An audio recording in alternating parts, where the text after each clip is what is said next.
प्रधानमंत्री ने आज कर्नाटक में श्री मधुसूदन साई आयुर्विज्ञान और अनुसंधान संस्थान का किया उद्घाटन। वर्ष 2047 तक विकसित देश बनाने में योगदान के लिए लोगों से की अपील।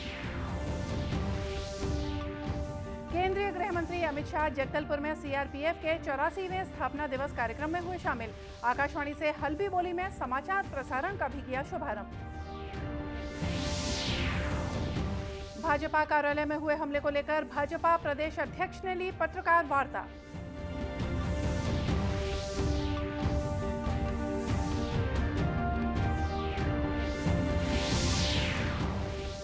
और राष्ट्रीय महिला आयोग की अध्यक्ष रेखा शर्मा ने छत्तीसगढ़ में महिलाओं की स्थिति पर जताई चिंता।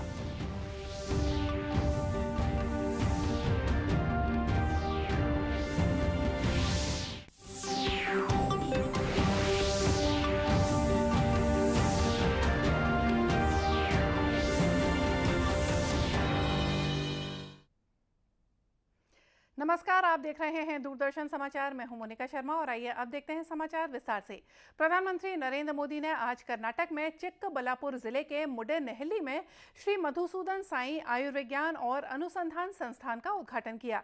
इसकी स्थापना श्री सत्य Sai university for human excellence ने की है।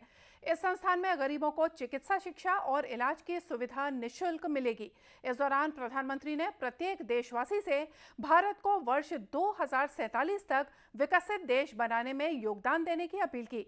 उन्होंने कहा है कि भारत 25 वर्षों में विकसित देश बन सकता है या नहीं, इसका उत्तर संकल्प से सिद्धि और सबका प्रयास के माध्यम से ही दिया जा सकता है।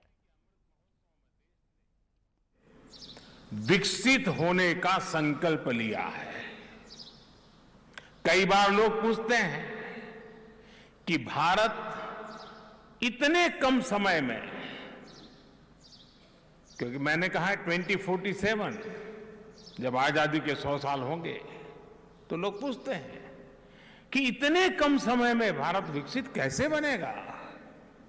इतनी चुनौतियां हैं, इतना काम है, इतने काम कम समय में पूरा कैसे होगा।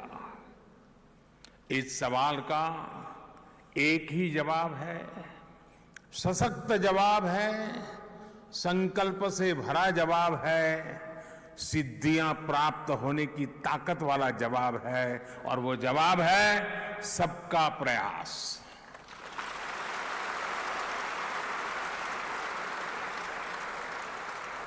हर देशवासी के साझा प्रयासों से ये संभव होकर के ही रहेगा। इससे पहले प्रधानमंत्री ने मुडेनहल्ली में भारत रत्न सर एम विश्वेश्वरैया के जन्मस्थल का दौरा किया और उनकी समाधि पर पुष्पांजलि अर्पित की। केंद्रीय गृह और सहकारिता मंत्री अमित शाह जगदलपुर में आयोजित सीआरपीएफ के 84वें स्थापना दिवस कार्यक्रम में शामिल हुए। इस दौरान उन्होंने परेड का निरीक्षण किया और सीआरपीएफ कर्मियों को वीरता पदक के साथ सर्वश्रेष्ठ केंद्रों को विभिन्न श्रेणियों में ट्रॉफियां भी प्रदान की। करणपुर स्थित केंद्रीय रिजर्व पुलिस बल परिसर में आयोजित मुख्य कार्यक्रम को संबोधित करते हुए श्री शाह ने कहा कि ये गर्व का विषय है कि पहली बार छत्तीसगढ़ के बस्तर में सीआरपीएफ का स्थापना दिवस मनाया जा रहा है। सीआरपीएफ की स्थापना और वामपंथी उग्रवाद की समस्या की शुरुआत के बाद पहली बार मैं देश के गृह मंत्री नाते गर्व से कह रहा हूं कि पहली बार सीआरपीएफ का स्थापना दिन यहां छत्तीसगढ़ में बस्तर के अंदर हम मना रहे हैं। ये हमारे लिए बहुत आनंद और गर्व का विषय है। श्री शाह ने कहा कि सुरक्षा के साथ साथ चुनाव संपन्न कराने में भी हमारे सुरक्षा बलों और सीआरपीएफ की अहम भूमिका होती है। जीवित रह सकता है जब इसकी सुरक्षा समर्पित तरीके से की जाए। देश के चुनाव को शांतिपूर्ण ढंग से अंजाम देने में बाकी सारे सीआरपीएफ को साथ में रखते हुए सीआरपीएफ का योगदान महत्वपूर्ण योगदान है। पिछले कई चुनावों से सीआरपीएफ के जवानों ने हमारे लोकतांत्रिक प्रक्रिया का सुरक्षित रूप से निर्वहन करने की जिम्मेदारी निभाई है। ये पूरा देश इसको बड़ी विनम्रता के साथ इसको देख रहा है। श्री शाह ने कहा कि हमारे सुरक्षा बलों ने वामपंथी उग्रवाद के खिलाफ बेहतर काम किया है। इसके साथ ही विकास कार्यों में आने वाली हर चुनौतियों का सामना करते हुए इसे आगे बढ़ाने में अहम भूमिका निभाई है। सीआरपीएफ के स्थापना दिवस कार्यक्रम में रंगारंग सांस्कृतिक कार्यक्रमों की प्रस्तुतियां भी दी गईं। गौरतलब है कि ये दूसरा मौका है जब सीआरपीएफ की परेड दिल्ली स्थित मुख्यालय से बाहर हुई है।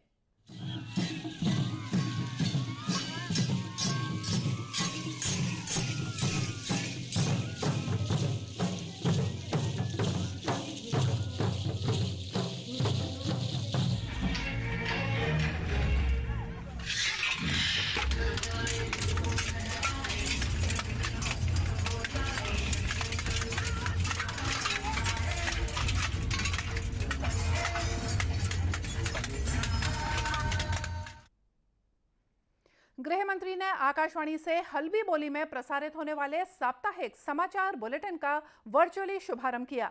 15 मिनट का ये बुलेटिन आकाशवाणी के जगदलपुर केंद्र से प्रत्येक रविवार को सुबह 7:30 बजे सुना जा सकेगा। उत्तर की एक मुख्य बोली हल्बी में समाचार बुलेटिन की शुरुआत की जा रही है। हल्बी बोली में यह साप्ताहिक समाचार बुलेटिन संपूर्ण बस्तर संभाग में सुना जा सकेगा। श्री शाह ने अपने संबोधन में कहा कि अब लोगों को स्थानीय बोली हल्बी में भी समाचार सुनने को मिलेगा, जिसके लिए मैं आकाशवाणी और दूरदर्शन को साधुवाद देता हूं। समाचार बुलेटिन भी आकाशवाणी ने शुरू किया है।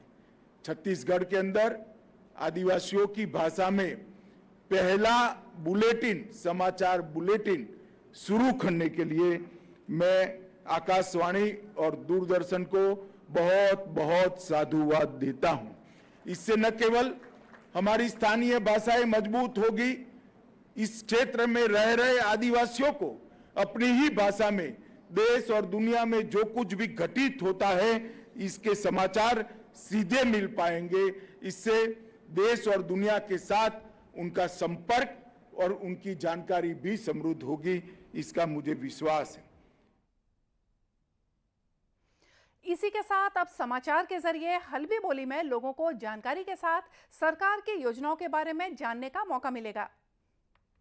और जैसा कि हम बता चुके हैं कि केंद्रीय गृह मंत्री अमित शाह आज जगदलपुर में आयोजित सीआरपीएफ के स्थापना दिवस कार्यक्रम में शिरकत करने के बाद सुकमा के धुर नक्सल प्रभावित क्षेत्र पोटकपल्ली पहुंचे। इस दौरान उन्होंने ग्रामीणों और स्कूल के बच्चों के साथ बातचीत की, जिसके बाद श्री शाह ने सार्वजनिक वितरण प्रणाली के तहत संचालित राशन दुकान का निरीक्षण किया और जानकारी ली। इस दौरान राशन वितरण को सुचारू रूप से जारी रखने के निर्देश भी उन्होंने दिए।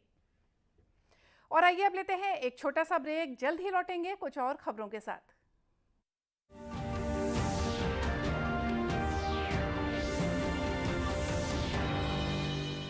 क्या बात है, बहुत फिट लग रहा है। 3 महीने में पैसे डबल, वाह। फास्ट और हाई रिटर्न्स भी। क्या स्कीम है? कल तो नहीं थी यहाँ। और कल होगा भी नहीं। तूने कभी 5 ओवर में डबल सेंचुरी मारी है? ऐसे स्कीम के बहकावे में आके हम धोखा खा सकते हैं। और आरबीआई कहता है अपना पैसा सुरक्षित रखो और समझदारी से निवेश करो। अगर ज्यादा रिटर्न के पीछे भागोगे तो रिस्क भी उतना ही उठाओगे। और फास्ट रिटर्न से बच के, और फास्ट बॉलिंग से भी। आरबीआई कहता है जानकार बनिए, सतर्क रहिए। क्या शर्मा रहा है? दांत खाज खुजली है, सबको होती है। जालिम लोशन मुझे दादी ने दिया और बोली जालिम रोगों पर पड़े भारी। जालिम लोशन है पुराना खिलाड़ी, जो पुराना वही बेहतर है। जालिम lotion, fastest, trusted, tested PDO से। जालिम लोशन। सर, आपका केवाईसी अपडेट करना है, नहीं तो अकाउंट और एटीएम कार्ड ब्लॉक हो जाएगा। सावधान सावधान। 2.5 करोड़ का इनाम मुझे। देखिए, अनजाने कॉल्स, फर्जी ईमेल्स, लिंक्स और जाली ऐप से अपना पिन, ओटीपी, पासवर्ड कभी भी किसी के साथ शेयर न करें। आप रहेंगे सावधान तो नहीं होगा नुकसान। आरबीआई कहता है जानकार बनिए, सतर्क रहिए। क्या शर्मा रहा है? दांत खाज खुजली है, सबको होती है। जालिम लोशन मुझे दादी ने दिया और बोली जालिम रोगों पर पड़े भारी। जालिम लोशन है पुराना खिलाड़ी, जो पुराना वही बेहतर है। जालिम lotion, fastest, trusted, tested PDO से। जालिम लोशन।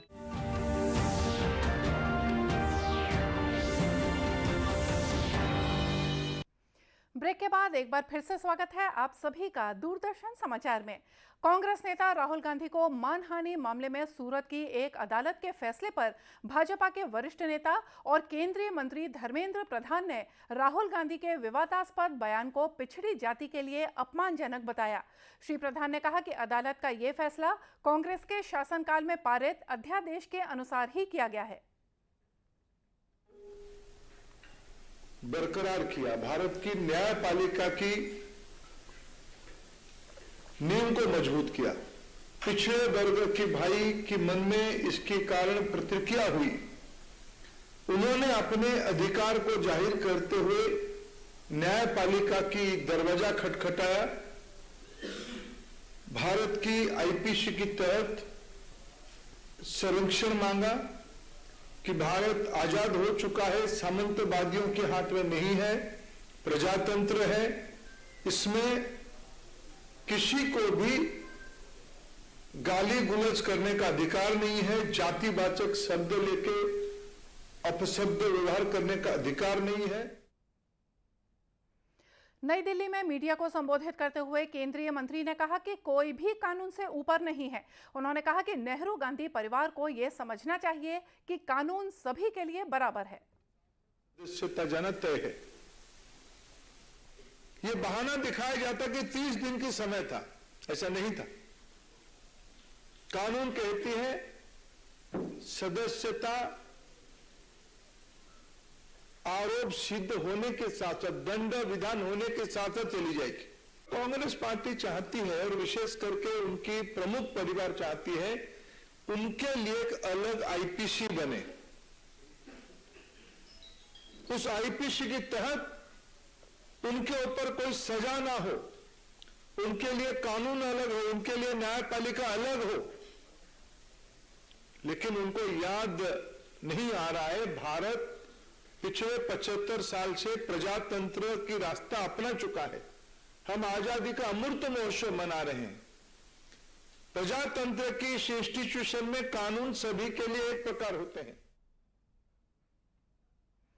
श्री प्रधान ने सवाल किया कि कांग्रेस पार्टी राहुल गांधी की संसद सदस्यता के प्रति गंभीर क्यों नहीं है, क्योंकि पार्टी प्रवक्ता पवन खेड़ा के मामले में वो शीर्ष अदालत में पहुंच गई थी, लेकिन राहुल गांधी के मामले में ऐसा नहीं हुआ।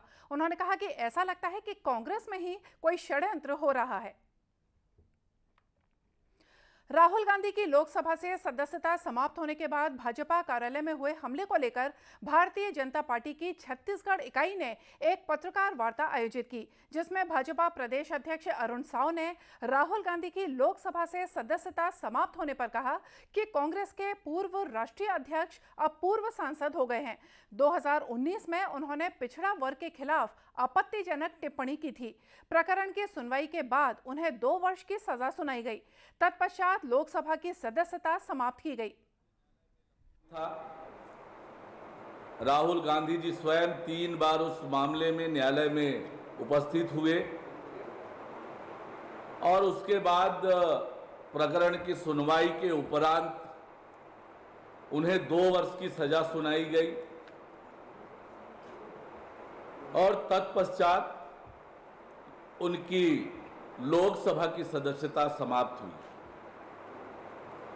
भारत के संविधान के अनुच्छेद 102(e) read with section 8 of representation of people's act 1951 के प्रावधानों के अनुरूप उनकी सदस्यता समाप्त हुई। अरुण साव ने कहा कि इस मामले में बीजेपी का कोई हाथ नहीं था। भाजपा कार्यालय में हुए हमले को उन्होंने दुर्भाग्यपूर्ण बताया। राष्ट्रीय महिला आयोग की अध्यक्ष रेखा शर्मा 1 दिवसीय प्रवास पर इस्पात नगरी भिलाई पहुंची। राज्यसभा सांसद डॉक्टर सरोज पांडे के अलावा महिला संगठन के सदस्यों ने उनका स्वागत किया। आयोग की अध्यक्ष रेखा शर्मा ने कहा कि छत्तीसगढ़ में महिलाएं अपने अधिकारों के लिए बहुत कम जागरूक हैं।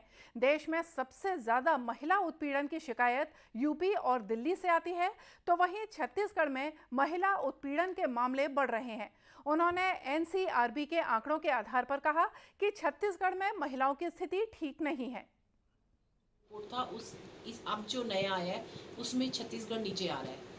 पहले वो बेहतर था, अब थोड़ा और नीचे आ रहा है। मतलब अब बढ़ रही हैं कंप्लेंट्स। तो आप अगर ब्यूरो को ही उसकी रिपोर्ट ही देख ले तो आपको पता चल जाएगा। आयोग की अध्यक्ष रेखा शर्मा ने कहा कि राष्ट्रीय कानूनी सेवा प्राधिकरण के जरिए पूरे देश में महिलाओं को कानून की जानकारी देने के लिए आयोग द्वारा कई कार्यक्रम चलाए जा रहे हैं, जिससे वे अपने अधिकारों के प्रति जागरूक हो सकें। गांव में करा रहे हैं, क्योंकि मेरा मानना है कि जब तक महिलाओं को अपने अधिकारों का पता नहीं होगा वो हम तक नहीं पहुंच पाएंगी। तो गांव-गांव में भी हमारी ये है कि हम हर तालुके में 2 प्रोग्राम, एक शहरी इलाके में, एक गांव के, ये नालसा के थ्रू करा रहे हैं, क्योंकि उनकी रीच जो है नालसा के थ्रू हर जगह है। राष्ट्रीय महिला आयोग की अध्यक्ष रेखा शर्मा ने छत्तीसगढ़ में महिलाओं की स्थिति पर चिंता जताई। और इसी के साथ ये समाचार बुलेटिन यहीं समाप्त हुआ। नमस्कार।